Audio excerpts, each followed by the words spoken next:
পাহাড় এবং নদীর ভালোবাসা কিন্তু বেশ পুরনো। এ যেন জন্ম জন্মান্তরের একটা সম্পর্ক। দুজন যেন দুজনকে নিঃস্বার্থভাবে জড়িয়ে রেখেছে একসঙ্গে। আর এই নিবিড় ভালোবাসার সাক্ষী যদি আপনিও হতে চান, তাহলে চলে আসতে পারেন বাংলাদেশের সর্ববৃহৎ এবং বাংলাদেশের সবচেয়ে সুন্দর জেলা রাঙামাটিতে। হ্যালো বন্ধুরা, আমাদের এবারের রাঙামাটি ভ্রমণের যাত্রা শুরু হয়েছিল ঢাকা কল্যাণপুরের রবি এক্সপ্রেসের বাসের কাউন্টার থেকে। আমরা এখান থেকে আমাদের টিকিট সংগ্রহ করি এবং জনপ্রতি আমাদের টিকিটের মূল্য ছিল 1800 টাকা করে। এটা ছিল রবি এক্সপ্রেসের হুন্দাই, যেটা আরামবাগ থেকে ছেড়ে যায় রাত 11টা 40 মিনিটে।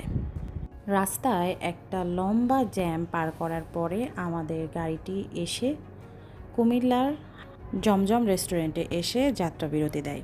তখন অলরেডি ভোর 4:30 বেজে গেছে এবং এত ভোরে আমাদের কিছুই খেতে ইচ্ছা করছিল না, তাই আমরা জাস্ট হালকা পাতলা একটু কফি খেয়ে নিলাম।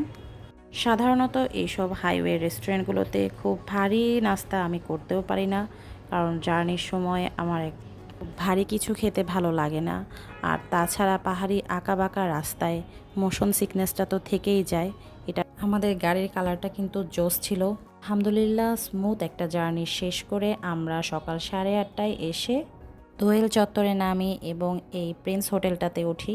আমাদের রুমটা ডাবল বেডের বেশ বড় একটা রুম ছিল, যেটার প্রাইস ছিল 2500 টাকা পার নাইট।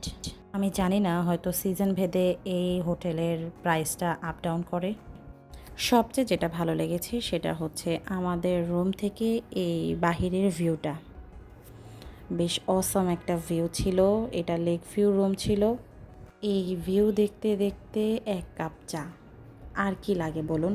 রাঙামাটির সৌন্দর্য থাকছে আমার নেক্সট ভ্লগে। সে পর্যন্ত আমার সঙ্গেই থাকুন।